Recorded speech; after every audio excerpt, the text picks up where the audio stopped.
Boa noite, Michele, boa noite, galera. É hoje à noite que o Palmeiras vai seguir ou não respirando nesse Campeonato Paulista. Para aumentar a chance de classificação, que está complicada, o Verdão tem de ganhar do Santos logo mais às 9 horas aqui no Allianz Parque e torcer por um tropeço, de preferência uma derrota do Novo Horizontino, que entra em campo mais cedo em casa contra o Botafogo. O professor Abel Ferreira, mais uma vez, vai de time alternativo no Campeonato Estadual. Mas não pense você, minha querida, que vai ser sub-17, não. Será um time reserva com jogadores importantes, com reforços importantes.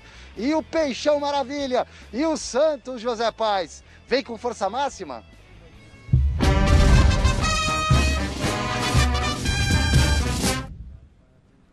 Fala, meu amigo Alexandre Silvestre, um abraço para você, um abraço para todo mundo que está acompanhando o Gazeta Esportiva. Pois é, o Santos deve vir com força máxima para o clássico de daqui a pouquinho, às 9 horas da noite, aqui no Allianz Parque, diante do Palmeiras. O único desfalque, o volante Alisson, que está com um probleminha na perna esquerda, não vai ser relacionado para esta partida. O Santos que precisa vencer o Palmeiras hoje aqui para continuar sonhando com uma vaguinha na próxima fase do Campeonato Paulista. O Santos tem 10 pontos, está no grupo D, está na terceira posição do grupo D, a 4 pontos do Guarani, que é a primeira equipe ali naquela zona de classificação do grupo D. Daqui a pouquinho, então, a gente volta com mais informações do Peixão, que tá de olho, viu, Michele, em um técnico pro restante da temporada. Daqui a pouquinho a gente fala disso. Agora eu volto contigo aí, Mi. Paz. Thiago Salazar, Garrafa, a gente vai falar rapidinho aí desse jogo de hoje, porque depois a gente vai falar mais sobre essa partida. O que você espera dessa partida esta noite, Garrafa? Eu espero um Palmeiras favorito, né? O Silvestre já deu o spoiler, eu tô louco para ver a escalação do Palmeiras. Se vai abrir mão... O português não falou que era sub-15, sub-17, eu quero ver o time que ele vai escalar. E é esse time que ele vai escalar que eu vou cobrar se devia ou não estar classificado no Campeonato Paulista. Vamos ver se o português, ele fala grosso e banca o que ele fala, ou se ele vai pipocar, vai afinar e vai tentar buscar a classificação para corrigir a rota de estar muito mal no Paulista. Eu tô aguardando a escalação. O que você acha, Salazar? Eu tô com o Garrafa de que não dá para reclamar disso, porque, por exemplo, a gente nem entrar a fundo agora como você pediu, a situação é simples. O Palmeiras tem um problema de calendário? Tem, mas o adversário dele em campo também vai ter esse problema de calendário. Sim, tem a Libertadores, o adversário dele também tem a Libertadores para jogar, você entendeu? Inclusive o Santos vive uma situação muito pior do que a do Palmeiras. Então, não dá para se apegar a esse tipo de problema, porque esse é um problema comum. Todos estão passando por isso, então não tem o que fazer. O calendário não dá para reclamar. Exato, não dá, tá todo mundo passando por isso. Então é o que o Garrafa falou, tem que colocar o que tem de melhor para hoje, saber administrar o elenco, e aí esse elenco, esses jogadores que vão entrar em campo, são esses jogadores que a gente tem que analisar e cobrar. Afinal, será que esse time que ele vai escalar em campo é pior do que o Novo Horizontino? Claro que não. Essa é a questão. Esse é o ponto. Mas a gente vai falar. A gente não tem pedido aqui que o Palmeiras venha a ser campeão paulista, que o Palmeiras coloque o time titular. Que jogue igual ao Manchester City, não é nada disso. O Palmeiras tem um elenco que o time B do Palmeiras, mesclado com os reservas, não pode fazer o papel que está fazendo no campeonato. Afinal, o líder geral é o São Paulo, que está jogando a maior parte do campeonato também com o time reserva. Essa é a cobrança. Tem diferença. E outra, o Palmeiras tem técnico, o Santos não tem. O Palmeiras tem dinheiro, o Santos pior. não tem. O Palmeiras, né, se você colocar assim na balança... Não tem nem comparação, a situação do Santos é muito pior. Não tem nem comparação. Então a obrigação, inclusive, é do Palmeiras de ganhar. É essa obrigação que o Palmeiras não está querendo, que a gente entende que ele tem que ter, em respeito não a mim, ao Salazar, a Michele, a torcida do Palmeiras. É claro. É isso. Bom, pressionados para esse jogo, mas para aliviar a tensão, a gente preparou um quiz sobre 2 jogadores que fizeram história nesses clubes. Roda aí que tá bem legal.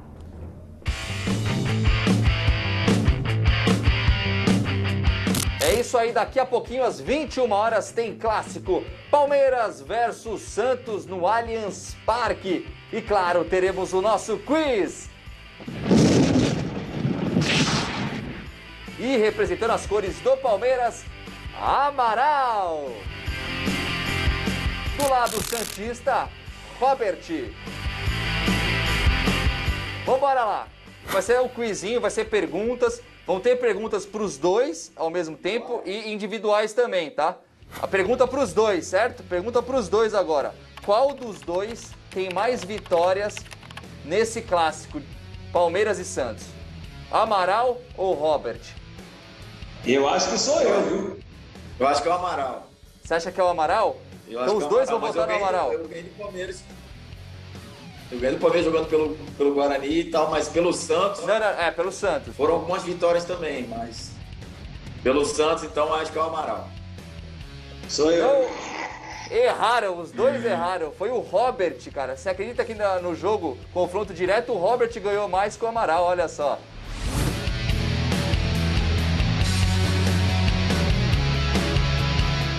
Quem atuou mais vezes para cada clube? O Robert pelo Santos ou o Amaral pelo Palmeiras? O Robert pelo Santos.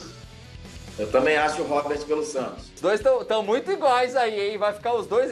Vou ter que fazer pergunta individual daqui a pouco mesmo. Os dois acertaram, é o Robert. São 135 partidas e o Amaral tem 111 pelo Palmeiras. Quantos jogos, atuando pelo Santos, o Robert disputou contra o Palmeiras? Aí a pergunta é individual para o Robert. 4, 9, 5 ou 7? Acho que são 7. Errou! Não são 7 jogos, Robert. Você fez 5 confrontos contra o Palmeiras, cara. 5 confrontos.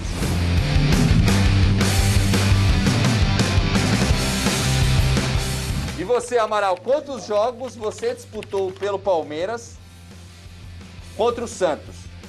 4, 7, 3 ou 2? 4? Errou também, olha os caras, meus caras estão errando até os individuais. Errou também, cara. Você, na verdade, fez só dois clássicos contra o Santos, você pelo Palmeiras. E a disputa termina empatada. Será que no clássico vai ser assim também? O que vocês acham? Qual o palpite de vocês aí? Fala aí, Amaral. 2-1 pro Palmeiras. Você, Robert? 2-2. Valeu, meninos. Tamo junto aí. Obrigado demais. Vocês são sensacionais, cara. Sou fã de vocês. Um abraço. Valeu, Robert. Fica com Deus, irmão. Deus abençoe. Tamo junto, Amaral.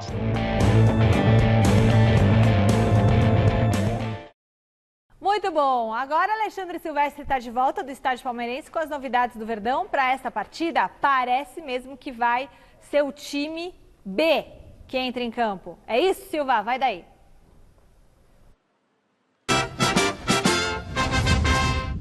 É um time reserva. Vou guardar um pouquinho essa informação para minha terceira participação antes do final do programa, Michele, com a provável escalação do Palmeiras. Mas, por exemplo, o Everton pode jogar, é goleiro, né? Não se cansa tanto assim, dá para jogar dia sim, dia não. Não é ideal, mas tudo bem, é goleiro. O Alain Pereur está recuperado de um problema na coxa, pode ser aproveitado na defesa. Tem gente importante que não é titular, mas é muito utilizada pelo Abel Ferreira, que também pode ser escalado. Então, vamos aguardar um pouquinho e já eu venho com essa provável escalação do Palmeiras. O Palmeiras tem que estar de olho no adversário de hoje, o Santos, venceu o Santos, e torcer para o Novo Horizontino tropeçar, de preferência perder em casa para o Botafogo. O jogo do Palmeiras começa às 9 da noite. O Novo Horizontino entra em campo às 8. Então é secar o Novo Horizontino, vencer o Santos. E se por acaso o Palmeiras ganhar por 1-0 e o Novo Horizontino perder por 1-0, eles vão ficar absolutamente empatados na segunda colocação do Grupo C, que já tem o Bragantino, o Red Bull Bragantino, garantido e classificado. Vão ficar empatados em pontos, em vitórias, em saldo de gols, e aí a decisão vai para a última rodada no domingo, quando o Palmeiras encara a Ponte em Campinas e o Novo Horizontino vem para São Paulo jogar contra o Corinthians. Ao longo da história, Michele, eu descobri isso hoje, não tinha essa informação não, pesquisando, o Santos é o adversário, é a maior vítima da história do Palmeiras. É o adversário que mais vezes o Palmeiras derrotou na vida, desde que os clubes foram fundados, desde que o Palmeiras existe. Nas contas do Palmeiras foram 340 duelos, com 143 vitórias palmeirenses. Verdão, que nesses jogos todos marcou 569 gols. Retrospecto positivo ao longo dos tempos, retrospecto muito positivo também aqui no Allianz Parque, já o Zé Pais vai falar desses números também, e retrospecto positivo nos confrontos mais recentes. Na temporada passada, 2020/21, foram 4 confrontos, Palmeiras não perdeu nenhum, ao contrário, no Campeonato Paulista empatou 0-0, nos turnos 1 e 2 do Campeonato Brasileiro ganhou uma e empatou a outra, e na final da Libertadores no Maracanã foi campeão naquele lance derradeiro, o gol do Breno Lopes, no último lance da partida, Michele. Ele tá chique o Silvestre, parecendo Al Pacino. Né? Tá parecendo Al Pacino, Silvestre. Fala, Salazar. Olha, eu entendo que os dois times vivem situações complicadas, como mostrou o Silvestre ali, a tabela está complicada para os dois garantir essa classificação. Mas os dois tiveram notícias boas, né? O Guarani perdeu para a Ponte Preta, perdeu e ficou com um jogo a mais que o Santos. Então o Santos hoje tem a oportunidade de encostar, ficar só um pontinho do Guarani e ir para o tudo ou nada na última rodada. Ou seja, a situação poderia estar muito pior se ontem o Guarani tivesse vencido. E para o Palmeiras, ele tem também a chance de encostar no Novo Horizontino. E aí o Novo Horizontino enfrenta o Corinthians, né? Isso poderia ser um problema, o que não deve ser um problema, porque o Corinthians já está classificado, Sim. Tem 2 decisões seguidas, então contra o Novo Horizontino tudo indica que o time do Corinthians, que já não é grande coisa, deve entrar totalmente reserva, só com o Cássio, provavelmente dos titulares em campo. Então, assim, é um cenário que não é dos melhores, mas poderia ser muito pior aí se algumas coisas tivessem acontecido. A questão é que o Palmeiras não precisava ter chegado a essa situação. Isso, no meu ponto de vista, é claro. É mais compreensível a gente enxergar o Santos nessa situação. Santos, você entende? Técnico, problema de contratação, elenco enxuto, garotada, perdendo jogadores. Presidente, não é isso? A coisa lá então, tá... normal. Agora, no Palmeiras, eu tenho a escalação, o Silvestre vai dar a escalação do time, eu estou ansioso, mas eu peguei a escalação aqui do jogo pela Libertadores, e aí eu vou falar alguns nomes, eu não sei se esses caras têm condição de jogo ou não, mas eu vou falar caras que ficaram de fora da partida, não jogaram os 90 minutos. O senhor vai entregar a escalação. Não vou. Ó, quer ver? Você tem Jailson, aqui são jogadores que não atuaram 90 minutos. E que às vezes nem jogaram. Jailson, Mike, Felipe Melo, Gabriel Menino, Zé Rafael, Scarpa, Wesley, William, Impereur, Vinha. Vários titulares em algum momento. Vários titulares, não é? Essa é a grande questão. É aí que o seu Abel não dá para engolir essa história de não, vamos com o Sub-17. Não vai com o Sub-17. Se o Palmeiras quisesse abandonar o Paulista, que falasse lá na primeira rodada. Vamos fazer laboratório, vai só com o Sub-17. Beleza. Não, mas a hora que viu que a campanha... O Palmeiras achou que ia tirar de bandeja. Vou colocando, tal, e não tirou de bandeja. Todos que estão acima do Palmeiras na tabela usaram time alternativo na maior parte do campeonato, conquistaram ou estão brigando pela classificação com times alternativos, revezando, hora titular, hora outro. Faz parte. E qual é o problema de admitir que houve um erro? Qual o problema de admitir que o Palmeiras não foi bem no Paulista até aqui? E pode se classificar. Veja assim, o campeonato, o nível é tão ruim que o Palmeiras chega a 2 rodadas, mesmo tendo um desempenho muito ruim, com boas possibilidades. E olha os jogadores que o Palmeiras tem. Essa é a cobrança. Ninguém acha que o Palmeiras tem que esquecer a Libertadores, esquecer a Copa do Brasil, não, estourar o elenco. Não é essa a cobrança. A cobrança do Palmeiras, com o seu elenco, colocar um time forte, que pelo menos nessa fase de classificação, para estar nas quartas de final... É longa, né, Garrafa? O Palmeiras tinha que estar lá, 12 gente. jogos. O Palmeiras é só isso. Mas o Abel, acho que ganhou a Libertadores... ele ficou isento de críticas. E tem uma coisa, viu? Eu queria avisar o Abel Ferreira aqui, ó, o Manchester United na Inglaterra, ele tá jogando hoje, jogou, né? Joga domingo, joga terça e joga quinta. É a mesma situação, por exemplo, do Corinthians. Joga hoje, joga domingo, vai jogar terça e vai jogar quinta-feira. É assim, tá sendo assim. A pandemia é para todo mundo, não é para o Palmeiras. Entendi. E do lado santista, o Marcelo Fernandes não jogou a toalha no Paulistão. Não jogou a toalha no Paulistão. Será que o Santos muda esse histórico desfavorável nessa noite, Zé? Agora tá com você a bola, Zé.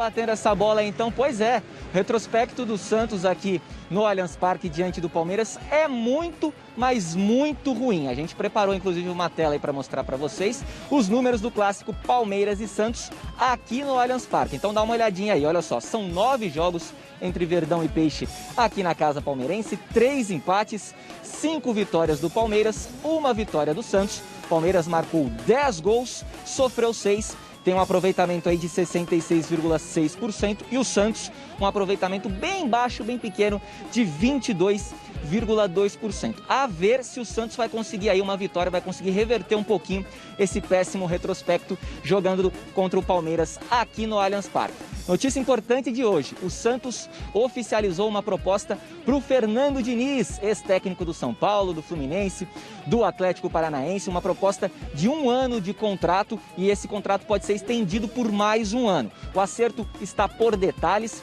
o Fernando Diniz até tinha sido cotado aí num outro momento lá no Santos, mas a diretoria naquela ocasião não achou que era uma boa, agora mudou de opinião, foi atrás do Fernando Diniz. E o que o Peixe está oferecendo para ele, além desse contrato de 1 ano? Uma possibilidade de trabalhar com a base do Santos, que é uma base muito elogiada por todo mundo, e também de fazer um trabalho ofensivo no Santos. É isso que a diretoria quer do Fernando Diniz. Lembrando que o Santos não tem muito dinheiro para ir para o mercado, então o Fernando Diniz vai ter que trabalhar com a base e montar um time ofensivo. Acredite se quiser, viu, Michele? A diretoria do Santos quer um time ofensivo mesmo, a equipe aí não tendo muitas opções em seu elenco. Volto contigo, daqui a pouco eu retorno aí com o provável Santos para daqui a pouquinho aqui no Clássico no Allianz Parque. Contigo, Mi. Valeu. Do jeito que o José Paes falou, parecia que a diretoria estava aí. O que a diretoria do Santos oferece para o Fernando Diniz? Oferece trabalhar com a base e oferece um jogo ofensivo. Pô, mas isso é nada também. Se não oferecer a base... Exige. Não. Eu te ofereço a base e exige tipo, ele que só você tem a base. monte um time ofensivo. Sim, se eu fizesse parte do conselho ele só lá tem do a base. Santos, tem um conselho lá, não tem? Não entendi gestão, nada. Como é que é? Comitê gestor. Conselho gestor, não é isso? Comitê gestor. gestor. Se eu fizesse parte do comitê gestor, o meu voto seria para permanência do Marcelo Fernandes, né? Eu disse aí há pouco tempo, acho que no mês e no começo da semana, o Dorival me agrada porque conhece o Santos. O Diniz, né? O Diniz ele vem de trabalhos ruins, no meu entendimento. No Fluminense, no Atlético Paranaense, no São Paulo, ele até deu sinais de que realmente... Ele fez algo positivo no São Paulo, mas deixou escapar um Campeonato Brasileiro que não pode deixar escapar. E o Diniz tem essa proposta tal, de futebol ofensivo, acho que isso pode dar uma liga com o Santos. Só que o Diniz, ele tem que, no meu entendimento, se ele for ao Santos, espero que ele tenha...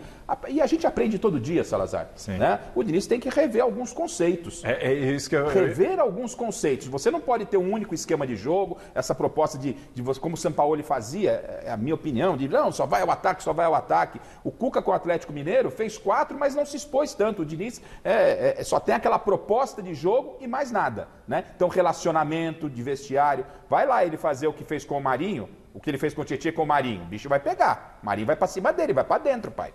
Então, né? E que tomara que dê certo, eu torço pro Diniz, mas eu ficaria com o Marcelo Fernandes. Eu tenho muita dúvida do Fernando Diniz. É uma boa contratar o Fernando Diniz ou não é uma boa? Acho que eu não tenho uma opinião formada, muito por causa disso aí que o Garrafa citou agora, porque a gente não sabe se o Diniz levou o que ele não fez, os problemas que ele encontrou no São Paulo, e ele se recusou a largar ali a maneira dele pensar, morreu abraçado com as ideias. E eu não estou falando que ele não tem que ter convicção naquilo que ele faz. Não é isso. Mas é entender, por exemplo, o Wagner Mancini, no último jogo, entendeu que não estava funcionando, escalou um Corinthians com 3 zagueiros, mudou a proposta de jogo. Faltou isso para o Mancini. Desculpa, para o Diniz. Faltou isso. Então, a gente não tem... Eu tenho muita dúvida. Porque, o Santos quer que o Fernando Diniz use a base. Isso não é problema para ele. Não. Quer que ele monte um time ofensivo. Isso não é problema para ele. Isso é ele. Tudo bem. Agora, então é o ideal? Eu não sei. Pelo que aconteceu no final, ali quando o São Paulo estava degringolando, e você fala, e o Diniz, ele não reagiu ali. Então, para mim, é uma grande dúvida. Ele não soube se isso vai ser uma mudar boa, algumas não. coisas que tinha que mudar. Ele não soube mudar o Na estilo hora de que jogo. ficou ruim, o Diniz não fez a transformação que a gente esperava.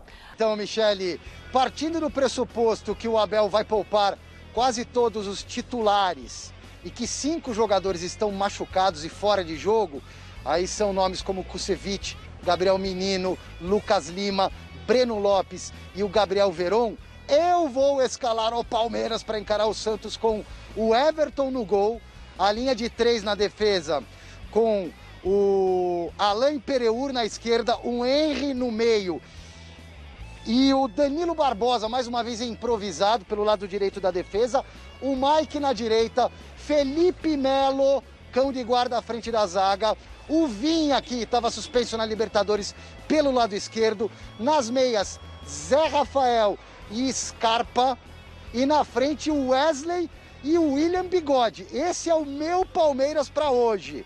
Vamos ver o que o Abel vai colocar em prática. A escalação será divulgada às 8h30, Michele.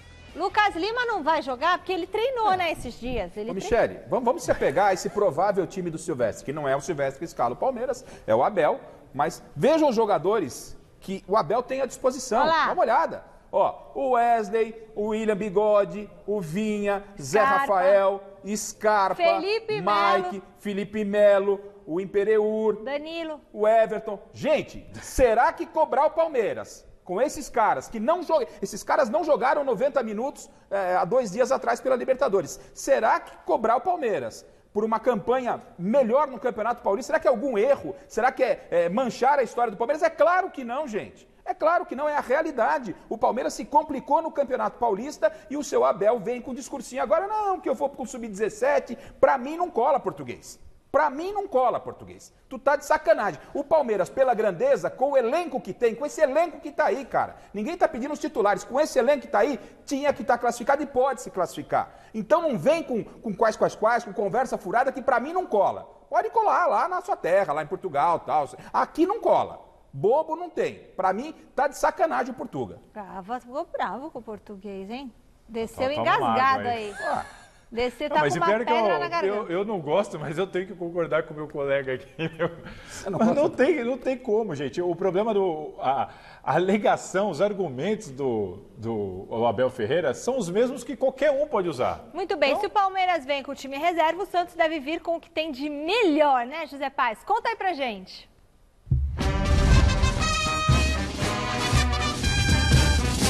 Exatamente, minha amiga Michele, o Santos com aquilo que há de melhor na Vila Belmiro. Então vamos lá, o provável Santos que entra em campo daqui a pouquinho contra o Palmeiras aqui no Allianz Parque, com João Paulo no gol, Pará, Kaique, Luan Pérez e Felipe Jonathan, Vinícius Balieiro, Jean Mota e Gabriel Pirani. Lá na frente, Marinho, Marcos Leonardo e Lucas Braga. Este é o provável Santos do professor interino Marcelo Fernandes. Contigo, Mi. Valeu, José Paes. E aí? A gente vê o Santos também com problemas para escalar, também preocupado com a Libertadores, mas você não vê ninguém no Santos reclamando disso, né? Assim como você não vê o Wagner Mancini reclamando disso, assim quando o Crespo, ele cita, ele faz uma observação, claramente, por quê? Ele sabe que não é o cenário ideal, mas ele também sabe que não tem muito o que fazer. E acho que esse é o ponto. Porque, Garrafa, dia 30 de maio começa o Campeonato Brasileiro. O que você quer? Você quer juntar Libertadores, Brasileiro, Copa do Brasil, tudo isso para o segundo semestre? Não dá. A temporada de 11 meses e meio. O combinado não é caro, Salazar. Combinado não é caro. Ele pode até colocar o Sub-17, mas se colocar, ele não está fazendo o que o Palmeiras deveria fazer. Com esse monte de jogador bom aí, tem que pôr para jogar, pô.